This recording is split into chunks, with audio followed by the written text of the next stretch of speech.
بسم اللہ الرحمن الرحیم۔ محترم ناظرین اور سامعین،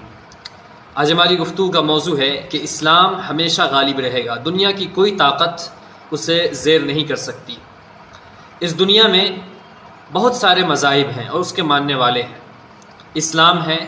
سناتن دھرم ہے، یہودیت ہے، عیسائیت ہے، سکھ مت ہے، جین مت ہے، بدھ مت ہے،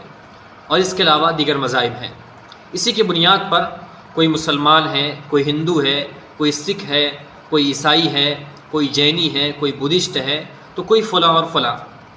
لیکن اللہ تعالیٰ نے ان تمام ادیان میں جس دین کو پسند فرمایا ہے وہ دین اسلام ہے، جیسا کہ اللہ نے قرآن پاک میں ارشاد فرمایا ہے، ان الدین عند اللہ الاسلام، بے شک اللہ کے نزدیک جو دین سب سے بہتر ہے وہ دین اسلام ہے۔ اور مزید یہ بھی فرمایا، وَمَن يَبْتَغِ غَيْرَ الْإِسْلَامِ دِينًا فَلَن يُقْبَلَ مِنْهُ وَهُوَ فِي الْآخِرَةِ مِنَ الْخَاسِرِينَ، جو دین اسلام کو چھوڑ کر کسی اور دین کی خواہش کرتا ہے، کسی اور دین کو اختیار کرتا ہے، تو وہ نہ صرف یہ کہ ناقابل قبول ہوگا بلکہ آخرت میں نقصان کا، خسارے کا بھی سبب بنے گا۔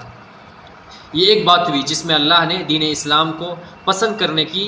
بات کری ہے۔ اسی طرح اللہ تعالیٰ نے مسلمان ہونے، اسلام کو ماننے کی وجہ سے جو لوگ مسلمان کہلاتے ہیں ان کو خیر امت کا بھی خطاب دیا ہے۔ اس کے علاوہ اللہ تعالیٰ نے دین اسلام کے غلبے کا بھی وعدہ فرمایا ہے۔ ایسا نہیں ہے کہ اللہ تعالیٰ نے صرف دین اسلام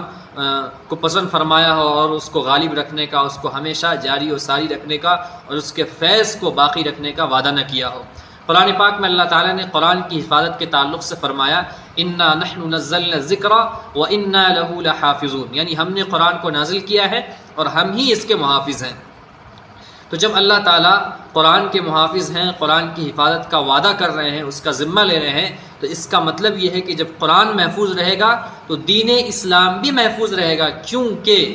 اسلام جو کچھ بھی ہے، ہم جو کچھ بھی اسلام کے تعلق سے جانتے ہیں، سمجھتے ہیں، سنتے ہیں، پڑھتے ہیں، وہ سب کچھ قرآن میں موجود ہے۔ یعنی اسلام ہی قرآن ہے اور قرآن ہی اسلام ہے۔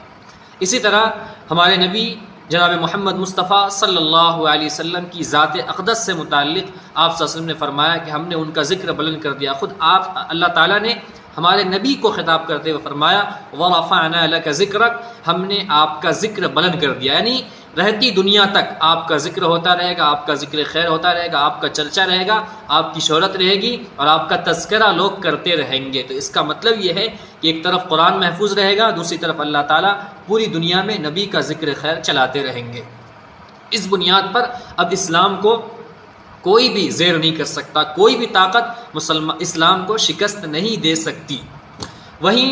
نبی پاک صلی اللہ علیہ وسلم نے ایک حدیث میں اس کی وضاحت فرمائی ہے، فرمایا الاسلام یعلو ولا یعلی علیہ، اسلام سربلند رہے گا، کوئی اس پر غالب نہیں آ سکتا، کوئی بھی طاقت اس کو شکست نہیں دے سکتی، کوئی بھی طاقت اس سے آگے نہیں بڑھ سکتی۔ یعنی اسلام کا سکہ چلتا رہے گا، اسلام کا پرچم ہمیشہ بلند رہے گا اور اسلام کا جھنڈا ہمیشہ اونچا رہے گا۔ یہ ہمارے نبی پاک صلی اللہ علیہ وسلم نے اسلام کے غلبے کے سلسلے میں ایک حدیث کے ذریعے سے وضاحت فرمائی ہے۔ میں آپ کو چند مثالیں دیتا ہوں جس سے بات مزید واضح ہو جائے گی کہ اسلام غالب رہے گا۔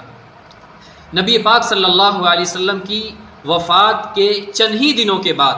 عرب کی سرزمین پر بیک وقت 3 بڑے فتنے اٹھے۔ پہلا فتنہ ان لوگوں کا تھا جو اسلام سے پھر گئے تھے، مرتد ہو گئے تھے۔ دوسرا فتنہ ان لوگوں کا تھا جنہوں نے زکوٰۃ دینے سے انکار کر دیا تھا۔ تیسرا فتنہ ان لوگوں کا تھا جنہوں نے نبی کی آنکھ بند ہوتے ہی اپنے تئیں نبوت کا دعویٰ کر دیا تھا۔ اللہ تعالیٰ نے ایسے موقع پر حضرت ابوبکر صدیق رضی اللہ تعالیٰ عنہ کے ذہن میں بات ڈالی، چنانچہ انہوں نے اس فتنے کا خاتمہ کیا پوری طاقت کے ساتھ، پوری قوت کے ساتھ، کیونکہ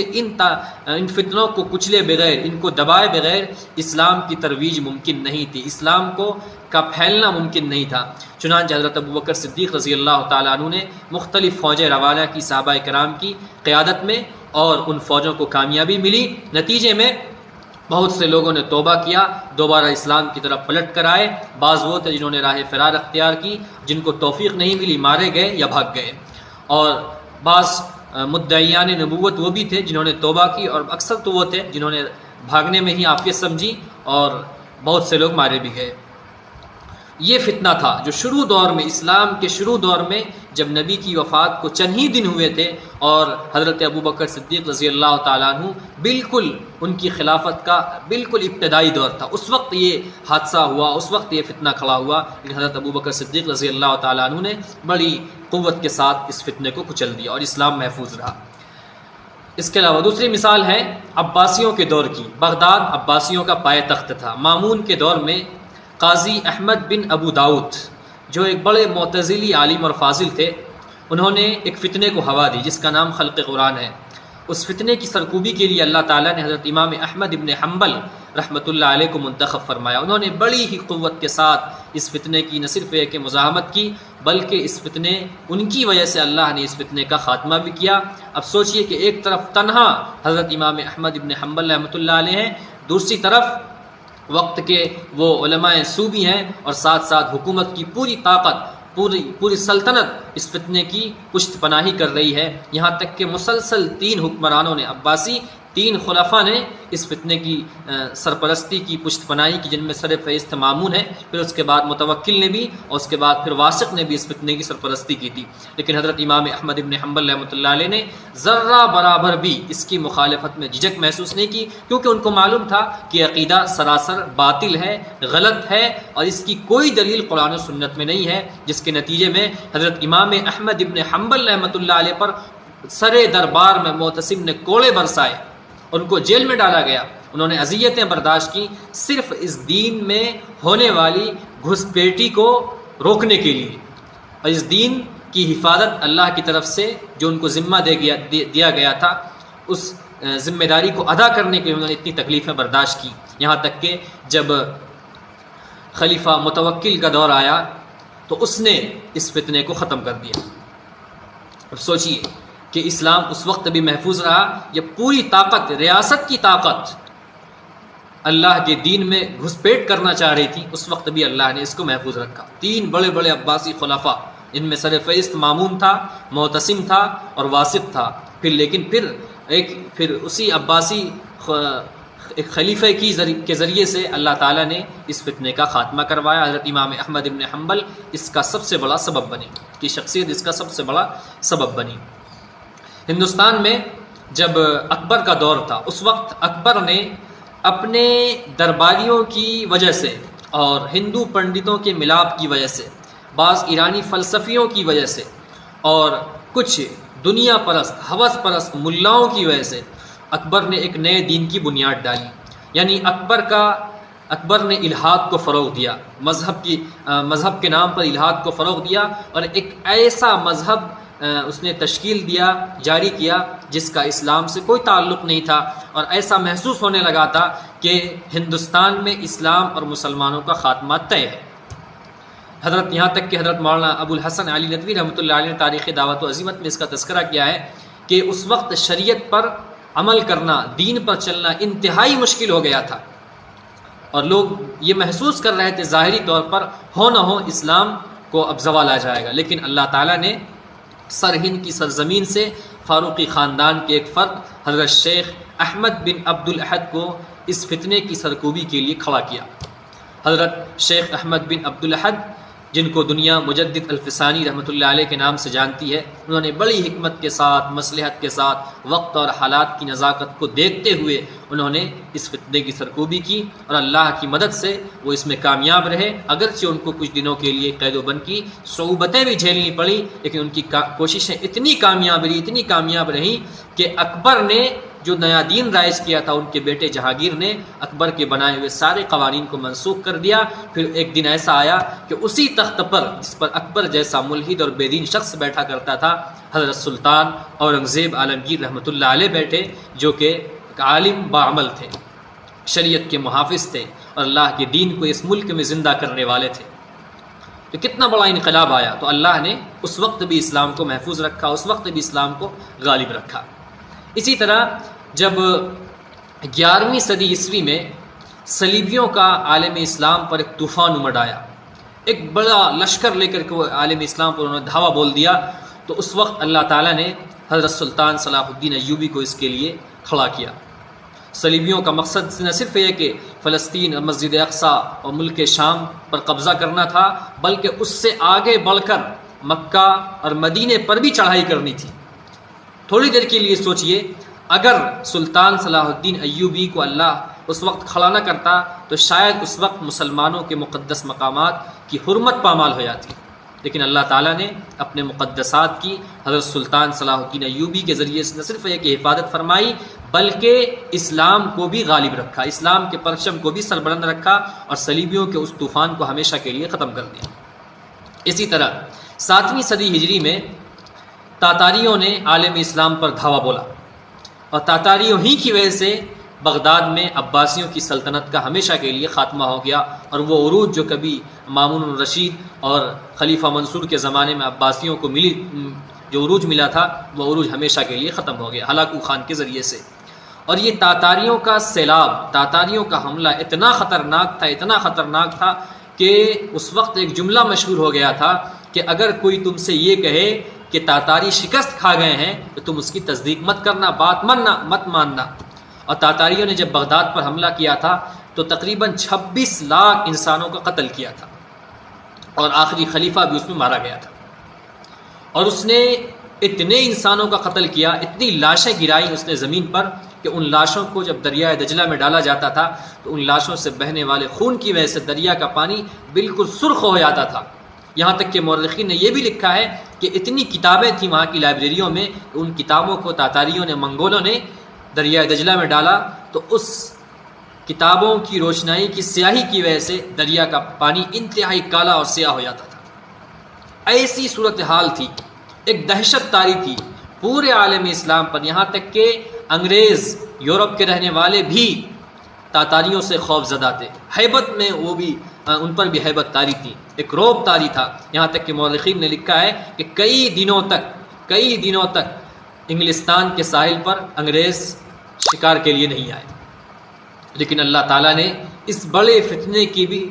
کے خاتمے کا بھی فیصلہ کر رکھا تھا۔ چنانچہ اس فتنے کے خاتمے کے لیے اللہ تعالیٰ نے مصر کے ایک عظیم سلطان، جن کو الملک الظاہر سلطان رکن الدین بائبرس کہا جاتا ہے، ان کے ذریعے سے تاتاریوں کو بڑی بدترین شکست سے دوچار کروایا۔ چنانچہ اس کے بعد سے تاتاریوں کا جو خوف طاری تھا وہ خوف ختم ہوا، دوسری طرف پوری کی پوری تاتاری قوم مسلمان ہو گئی۔ علامہ اقبال نے جو کہا ہے وہ صحیح کہا ہے عیاں یورش تاتار کے افسانے سے، پاسباں مل گئے کعبے کو صنم خانے سے، اسی لیے کہا تھا۔ تو اللہ تعالیٰ نے ہر موقع پر،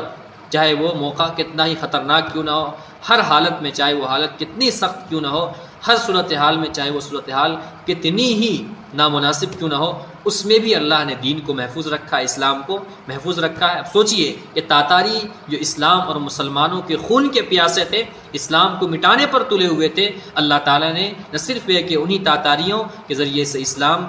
کو غلبہ نصیب کیا، بلکہ وہی اسلام کے محافظ بھی بن گئے۔ اسی طرح آج کے دور میں بھی جو طوفان اس وقت مغربی تہذیب کا آیا ہوا ہے، اس تہذیب کے خاتمے کے لیے بھی اللہ نے کسی نہ کسی کو طے کر کے رکھا ہے، اور مغرب کا یہ زوال ہے۔ مغربی طاقتیں اب زوال کے بالکل قریب آ چکی ہیں۔ ہم لوگ بسا اوقات کبھی کبھی سوچتے ہیں کہ آخر اتنا عرصہ ہو گیا مغربی طاقتوں کو عروج پائے ہوئے، آخر یہ ان کا زوال کب آئے گا؟ تو ظاہر ہے کہ جب تک آپ کے اندر تبدیلی نہیں آئے گی، جب تک آپ ان کے مقابلے میں کھڑے نہیں ہوں گے، اس وقت تک آپ کو کامیابی نہیں مل سکتی۔ وقتی طور پر مسلمان ہر جگہ کمزور ہوئے ہیں، لیکن اسلام کبھی بھی مغلوب نہیں ہوا، اسلام ہمیشہ غالب رہا ہے۔ الحمدللہ ایک ٹھنڈی ہوا افغانستان سے آ رہی ہے۔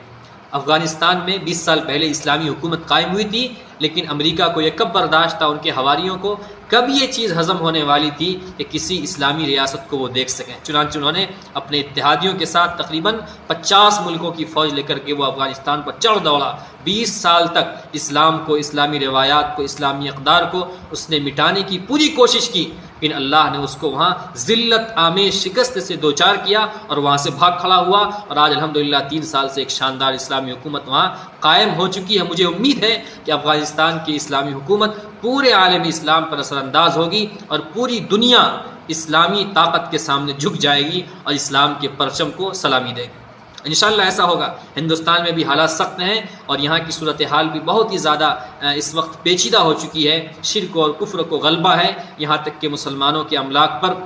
مسلمانوں کی مال و دولت پر، عزت پر، آبرو پر ہر طرف سے حملہ کیا جا رہا ہے، ان کے مقدسات کو ڈھایا جا رہا ہے، ان کے تعلق سے مختلف قسم کے منصوبے اور پلاننگ بنائے جا رہے ہیں، لیکن مجھے اللہ کی ذات سے پوری امید ہے کہ اس ملک میں بھی مسلمان غالب رہیں گے اور یہاں بھی اسلام کا جھنڈا بلند رہے گا۔ اسلام تو غالب رہے گا ہی، یہ اپنی جگہ طے شدہ ہے، لیکن مسلمان غالب رہیں گے اس وقت جب مسلمان اپنا نہج تبدیل کر لیں، اپنی فکر تبدیل کر لیں اور قرآن و حدیث کے سائے میں زندگی گزارنے والے بن جائیں، تو انشاءاللہ مسلمانوں کو کوئی طاقت ڈرانا دھمکانا تو دور کی بات ہے، ان کے تعلق سے غلط سوچ بھی نہیں سکتی۔ آج ضرورت اس بات کی ہے کہ جس طرح ماضی میں اللہ تعالیٰ نے دین اسلام کی حفاظت کی ہے، اسی طرح آج بھی اللہ حفاظت کرے گا، لیکن ہمارے لیے جو کرنے کا کام یہ ہے کہ بحیثیت مسلمان ہونے کے ہم اپنی ذمہ داریوں کو سمجھیں، اپنی ذمہ داریوں کو ادا کریں، انشاءاللہ سارے مسائل حل ہو جائیں گے۔ ہمیں نہ تو اپنی ذمہ داری کا احساس ہے، نہ اس کو کرنے کی کوئی فکر۔ ظاہر ہے کہ جب احساس ہی تو کریں گے کیا؟ اس لیے بہتر یہ ہے سارے مسلمان مل کر کے جہاں ایک طرف متحد رہیں، وہیں قرآن و سنت کے سائے میں زندگی گزاریں۔